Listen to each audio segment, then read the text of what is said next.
Pakistani drama episode हक महर 17 में देखेंगे कि वर्षा जो अपने घर को छोड़कर आ गई है अपने शौहर बकार के घर, और इधर एक पत्र लिख के रख के आई है जहाँ घर में हंगामा हुआ होता है। उसकी माँ ढूंढती है, ऊपर देखती है, नीचे देखती है, बाहर देखती है, वर्षा वर्षा वर्षा, और फिर कभी उसके कमरे में तो कभी बाहर कमरे में, कभी कहीं चारों तरफ देख लेती है, हार थक के बैठ जाती है और रोने लगती है और वर्षा वर्षा चिल्लाती है। जब वो वर्षा चिल्लाती है तो उसके बाबा भी आ जाते हैं, अब्बू जो हैं वर्षा के, और ऊपर से ताया जान और ताई अम्मी और फरमान सब लोग नीचे आ जाते हैं और कहते हैं कि क्या हुआ। तो वो कहती है कि वर्षा कहीं नहीं है, मैंने चारों तरफ देख लिया है। तो घर में सन्नाटा छाया हुआ होता है। तो इतने में ही उसकी ताई अम्मी को जो उसका लेटर मिलता है और उसमें लिखा होता है कि अब्बा जान मुझे माफ़ कर देना, मैं आपके कहे बगैर अपने शौहर के घर जा रही हूँ और मैं और कहीं नहीं जा रही हूँ, सीधे अपने शौहर के घर जा रही हूँ, तो मुझे माफ़ कर देना और मैं अपनी मर्ज़ी से जा रही हूँ, मुझे किसी ने नहीं कहा है। और ये सब जब पढ़ते हैं तो उसके बाबा जो अब्बा हैं उनको अटैक आ जाता है और वह धड़ाम से नीचे गिर जाते हैं। बहुत ही दुखद कहानी आती है इधर। और उधर जब वर्षा पहुंच जाती है तो क्या होता है कि मतलब उसकी एंगेजमेंट हो रही होती है जूबिया से। तो जैसे ही वो पहुँचते अंगूठी पहनाने वाला होता है तभी वर्षा पहुंच जाती है और वर्षा कहती है कि मैं अपने शौहर के घर आई हूँ, मैं किसी घर नहीं आई हूँ, ना मैं अपने घर वालों को रही हूँ ना किसी और की, सिर्फ मैं बकार की हूँ, बकार के पास रहना चाहती हूँ, मैं अपने शौहर के घर रहना चाहती हूँ। तो इतने में उसके अब्बा जान जो है उसका हाथ पकड़कर बाहर निकालते हैं। तो बकार को ये अच्छा नहीं लगता है और वह कहता है वर्षा तुम ऊपर जाओ। तो इतने में उसकी अम्मी जान भी कहती है कि हाँ ऊपर जाओ बेटा। तो उसके बाबा जो हैं और जूबिया और उसकी माँ और बाप जो है सब लोग कहते हैं कि तुमने अच्छा नहीं किया, तुमने फिर से हमें नीचा दिखा दिया और तुमने फिर से हमें अपनी नज़रों में गिरा दिया। और वर्षा जो है ऊपर चली जाती है। इधर जूबिया जाती है वर्षा से मिलने के लिए और कहती है तुम याद रखना, ये मत सोचना कि तुमने मेरी इंगेजमेंट रुकवा दी तो तुम मुझसे बकार को छीन लोगी। मैं बकार को कभी नहीं छीनने दूँगी, वो मेरा था, मेरा है और हमेशा रहेगा। और मैं हर कोशिश करूँगी तो मैं इसकी ज़िंदगी से निकाल बाहर फेंकूँगी, चाहे कुछ भी हो जाए। तो इस पर वर्षा कहती है चाहे कुछ भी हो, अब एक बात मेरी भी सुन लो कि मेरा ये शौहर का घर है और इस घर को बचाने के लिए मैं कुछ भी करूँगी, चाहे मेरी जान तक चली जाए, मैं सब कुछ करूँगी। तो इसीलिए जो है तुम भी याद रखना। ऐसा कह के जू भी वहाँ से चली जाती है, वर्षा वहीं बैठ जाती है। फिर इधर जो है बकार, एक दिन क्या होता है कि बकार आता है और वर्षा से बोलता है तुम कहीं नहीं निकलोगी, ऊपर ही बैठी रहोगी और तुम ये मत समझना कि मैंने तुम्हें एक्सेप्ट कर लिया है, मैंने सिर्फ इसीलिए घर में बिठाया है कि मुझे मेरी नज़रों में नहीं गिरना है। मैं क्योंकि किसी लड़की को घर से धक्का मार के घर से निकाल नहीं सकता हूँ। तो ये गलतफहमी में मत रहना कि मैं तुम्हारा हो चुका हूँ, और ये भी मत समझना कि ये ज़मीन तुम्हारी है, इसमें रत्ती भर भी ज़मीन तुम्हारी नहीं है, कब खिसक जाए नीचे से ये याद रखना। और अपनी जो है इज्जत देख लेना, मैं कभी प्यार नहीं करूँगा तुमसे, मोहब्बत नहीं करूँगा। तो ये सब बकार कह के बाहर चला जाता है। इधर उसके अब्बू आते हैं और उसको हाथ पकड़ के बाहर ले जाते हैं। इतने में ही बकार आ जाता है और कहता है अब्बू आपने अच्छा नहीं किया डैड, मैं तो समझ रहा था कि आप इतना तो पेशेंस रखते कि मैं बाहर से अंदर आता, लेकिन आपने इतना ही वेट नहीं किया मेरा और आपने जो है इसको निकालने की कोशिश की है। मुझे ये अच्छा नहीं लगा, अगर आपने इसको घर से निकाला तो मैं भी इसके साथ निकल जाऊंगा। ये धमकी जो है वो अपने बाप को देता है। इधर फरमान आता है और कहता है वर्षा चलो घर, मैंने तुम्हारे अब्बा और अम्मी से कह दिया है, वो कुछ नहीं कहेंगे। तो वह वर्षा कहती है मुझे कहीं नहीं जाना और तुम यहाँ से चले जाओ। तो वो कहता है नहीं, तुमने सुना नहीं, मैं तुम्हें लेने आया हूँ, चलो। तो वो कहती है नहीं जाओ। तो फिर वह जो कहती है तुम्हें समझ नहीं, वो कहता है बकार के तुम मेरी बीवी से ऐसे नहीं बोल सकते हो। तो वो कहता है तो मैं तुम्हें बाद में देखूँगा। पाकिस्तानी ड्रामा जान निसार में हम देखेंगे कि दुआ और नौशरबान जो हवेली गए होते हैं और वहाँ पे बैठे होते हैं सबके साथ में और आपस में बात कर रहे होते हैं, अम्मी जान, बाबा जान और बाबा साईं सब लोग जो है। और फिर क्या होता है कि वो अंदर कमरे में जाती है और अचानक से बेहोश हो जाती है और गिर जाती है। और जब नौशरबान अंदर आता है, देखता है कि दुआ ज़मीन पर पड़ी हुई है, तो वह एकदम चिल्लाता है और कहता है, दुआ दुआ क्या हुआ बताओ। फिर वह सोचने लगता है कि इसको अब किस बात का डिप्रेशन है। अब तो ये ठीक थी और खुश भी है, बाबा साईं के साथ में है, अम्मा जान के साथ में है, वह सोचता है। और फिर वह लेकिन इसमें खुशखबरी मिलती है कि दुआ जो है, सुनने में आ रहा है कि दुआ जो है बच्चे की माँ बनने वाली होती है, इसलिए उसको चक्कर आके गिर जाती है। ये जो डॉक्टर के पास जाएगा और वहाँ पर डॉक्टर जो है ये बात बताएंगे कि आपकी बीवी जो है प्रेग्नेंट है, आप खुशखबरी है आपके लिए। तो ये सब जो है नौशरबान सुनेगा और बहुत खुश होगा और सब लोग जो है, अम्मा साईं और बाबा साहब सब खुश होंगे। लेकिन इसमें दुखी जो होगा वो एक ही इंसान होगा और वो है कसमाला, क्योंकि उसको बिल्कुल भी पसंद नहीं कि नौशरबान का बच्चा और वो भी दुआ की पेट में हो, तो वो बिल्कुल भी पसंद नहीं कर रही है। और सब लोग पूरे घर परिवार सारा खुश होता है, दुआ के मायके वाले भी सब खुश होते हैं। और इधर क्या होता है कि सरफराज जो है अपने घर में धमकी दे देता है कि अगर इस घर में खिजर आएगा तो मेरा उसके साथ ऐसा ही रवैया रहेगा, मुझे नहीं पसंद है कि वो घर में आए। और फिर अंदर जाके अपनी फिजा से बोलता है कि तुम ज़्यादा ही कुछ उसके साथ में बातचीत करने में लग रही हो, मुझे दिख रहा है, अगर तुमको वही पसंद है तो उसी के साथ चली जाओ, ऐसा वह फिजा से कहता है। तो उसको फिजा कहती, थोड़ी तो शर्म किया करो, आप बोलते क्या हो। पाकिस्तानी ड्रामा तेरे जाने के बाद में हम देखेंगे कि हिरा और हमाम और उसकी माँ जो है तीनों सजल का रिश्ता लेके असद के घर जाते हैं और वहाँ जाकर जो है बातचीत करते हैं, आपस में नाश्ता करते हैं। फिर आपस में दोनों सब की बात होती है और वहाँ से वो आ जाते हैं। उनको असद जो है बहुत पसंद आता है। इधर जो है सजल जो है उमेर को फ़ोन करती है और कहती है, तुम कैसे हार गए, तुम तो बहुत बड़े दावे करते थे मोहब्बत के और तुमने इतनी जल्दी हथियार गिर दिए। तो वो कहता है कि मैं मोहब्बत से नहीं हारा, मैं अपने किस्मत से हार गया हूँ। तो वो कहती है, खबरदार अगर तुमने किस्मत का नाम लिया तो किस्मत का कुछ नहीं होता, ये बनाने से बनती है। बात यह है कि तुमने खुद से हार गए हो और खुद तुम मुझे नहीं, अगर तुम चाहते तो मुझे आके यहाँ पे घर वालों से मेरे से बात करते और कहते कि मुझे सजल से शादी करनी है।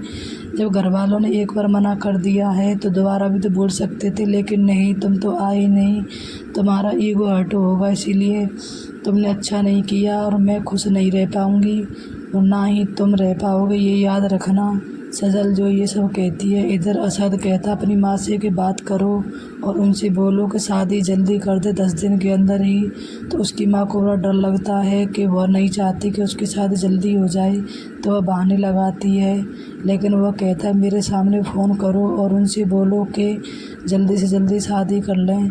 तो उसकी माँ पे फ़ोन करता है और वह उठा लेती है और आपस में बात करने लग जाते हैं। तो वो कहते हैं कि हाँ हम तैयार हैं जल्दी शादी करने को 10 दिन के। पाकिस्तानी ड्रामा काफरा में हम देखेंगे कि सितारा जो इस टाइम बहुत दुखी है, वह बहुत परेशान है, वह अपने कमरे से निकल नहीं रही है, वहीं पे रो रही है। तो क्या होता है कि उसकी शादी जो है 50 साल के बुड्ढे से कराई जा रही है और वो भी 2 बच्चों के बाप से। ये सब देख सितारा को अच्छा नहीं लग रहा है। तो इधर क्या होता है, दूसरी तरफ कासिम को पता चल जाता है कि सितारा जो है बेगुनाह है, उसका कोई कसूर नहीं था, ये सब जो है उसके साथ में साजिश की गई थी। और इधर जो है निम्मी ने की थी, सालार को जो सालार के कमरे में बुलाया था वो निम्मी की साजिश थी। और इधर जो है अब सालार को बुलाया था वो किरण की है।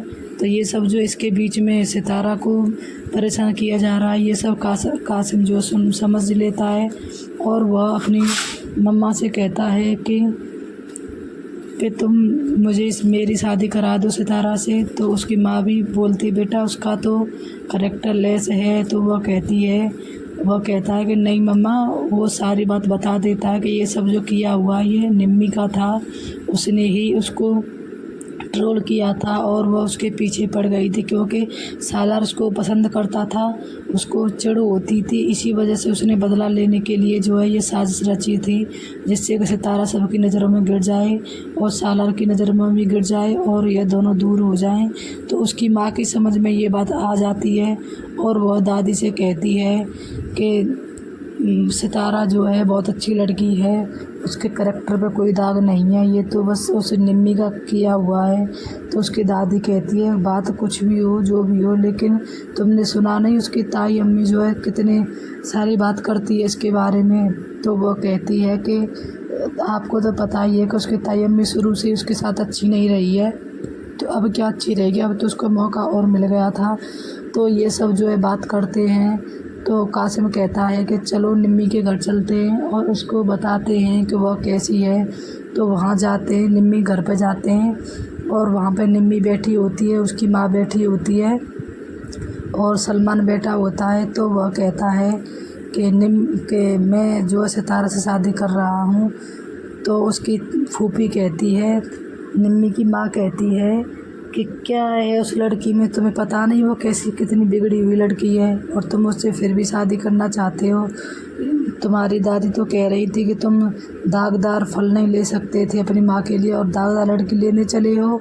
तो वो कासिम कहता है कि बस अब एक लफ्ज़ और मत कहना उसके बारे में, आपको नहीं पता कुछ भी कि उसके साथ में हुआ क्या है। तो वो उसकी निम्मी की माँ कहती है क्या हुआ है बताओ। तो वो कहता है कि तुम्हें निम्मी ने नहीं बताया, क्योंकि उसका सितारा जो है उसका कोई कसूर नहीं था, ये सब तुम किया कराया था, तुम्हारी बेटी का था। तो वो कहती तुम क्या ऑल फॉल बक रहे हो, मेरी बेटी ऐसा क्यों करेगी। तो वो कहता है निम्मी बताओ ना अपनी माँ को कि तुमने क्या किया था उसके साथ और क्यों कैसा षड्यंत्र रचा था। तो निम्मी जो है बताती है और वह बताती क्या है, वह नज़रें झुका के नीचे बैठ जाती है। उसकी माँ समझ जाती है कि इसी ने कुछ किया है घोटाला। तो इस पर जो है उसकी माँ जो शर्मिंदी सी होती है, शर्मिंदगी महसूस करने लग जाती है। और दूसरी तरफ क्या होता है कि सालार घर में तोड़ फोड़ तो करता ही है। अब वह मुल्क को छोड़कर जाने की बात कर रहा होता है और वह घर में कहता है कि मैं मुल्क से बाहर जाना चाहता हूँ कुछ दिन के लिए, अपने आप को थोड़ा अकेला महसूस करना चाहता हूँ, रिलीफ लेना चाहता हूँ। तो ये सब उसके घर वाले मान जाते हैं और वो कहते हैं, उसके डैड बोलते हैं कि हाँ तुम जो तुम्हारा मन करे वहाँ जाओ और ज़रूर जाओ, मुल्क से बाहर जाओ, लेकिन खुश रहो। सालार सारी पैकिंग कर लेता है वहाँ जाने के लिए। फिर क्या होता है कि वह बैठा बैठा सितारा के बारे में सोचता है और उसकी पुरानी बातों को याद करता है कि वह कैसे कैसे मुझसे कह रही थी।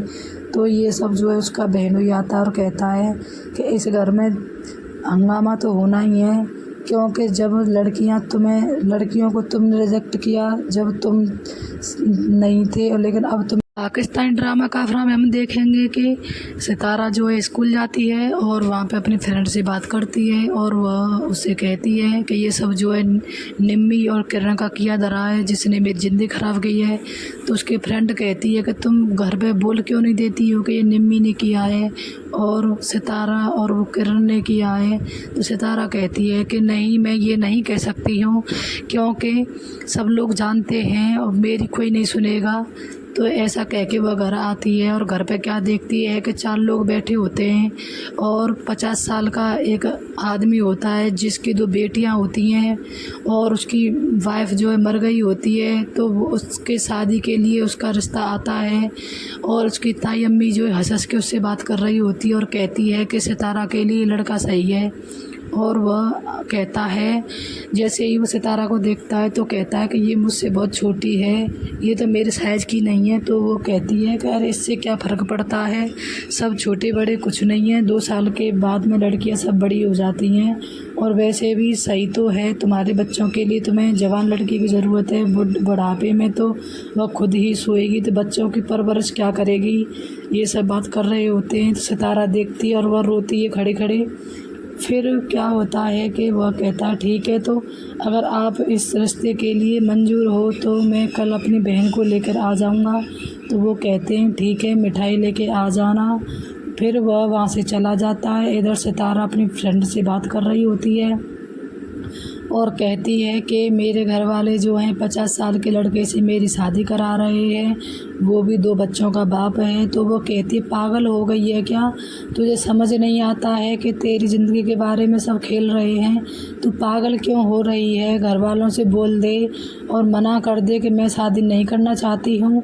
तो सितारा कहती है कि नहीं, मुझे कुछ नहीं करना पड़ेगा, मेरा भाई है जो यह सब कुछ संभाल लेगा, क्योंकि मैंने उसकी आंखों में देखा था, वह बिल्कुल भी राज़ी नहीं है कि मेरी उस बुड्ढे से शादी हो, और उसकी आंखों से साफ झलक रहा था कि वो बहुत गुस्सा है। तो ये सब जो उसका भाई सुन रहा होता है और वह जाके ताऊ अब्बू और ताई अम्मी से बोलता है कि आप कर क्या रहे हो, मैं भले ही छोटा हूँ लेकिन इतना तो समझता हूँ कि मेरी बहन का तुम किससे शादी कर रहे हो, और वो भी इतने 50 साल के बुड्ढे से, वो भी 2 लड़कियाँ हैं उस पर।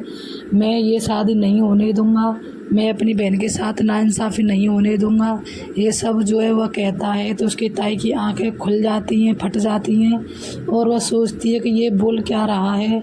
तो फिर क्या होता है, वो कहती नहीं बेटा, ये बड़ों की बात है, तुम नहीं समझोगे, कोई नहीं, अच्छा रिश्ता है, बहुत पैसे वाला है। तो वो कहता है नहीं, मुझे ज़रूरत नहीं है ऐसे पैसे की, मेरी बहन के मेल का लड़का होना चाहिए, हम उम्र का होना चाहिए। ऐसा कह के वो वहाँ से चला जाता है।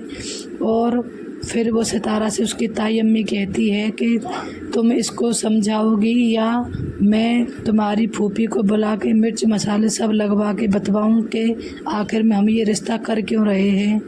तो वो कहती है तुम किसी को भी बुला लो, लेकिन मैं ये शादी नहीं करूँगी, चाहे आप किसी को भी बुला लो। तो ये सब जो है वह कह के चली जाती है। दूसरी तरफ क्या होता है कि कासिम अपने घर वालों से कहता है कि मैं सितारा से शादी करना चाहता हूँ। तो वो उसकी माँ कहती है कि उसे कोई प्रॉब्लम नहीं होती है। वो बोलती है हाँ कर ले बिल्कुल। और उसकी दादी कहती है कि मैं उस लड़की को बिल्कुल पसंद नहीं करती हूँ, वो इस घर में नहीं आएगी, मेरे जीते जीते वो बिल्कुल नहीं आएगी। तो कासिम कहता है दादी वो आपको नहीं रखनी है, वो मुझे रखनी है, वैसे भी मेरी जॉब लग गई है, मैं मुल्क से बाहर जा रहा हूँ, तो मैं सितारा को भी साथ ले जाऊँगा जिससे तुम्हें भी कोई दिक्कत नहीं होगी। लेकिन मेरी कान खोल के एक बात सुन लो, मैं शादी करूँगा तो सिर्फ़ सितारा से करूँगा, नहीं तो किसी से नहीं करूँगा। ये कह के वह जो है बाहर चला जाता है और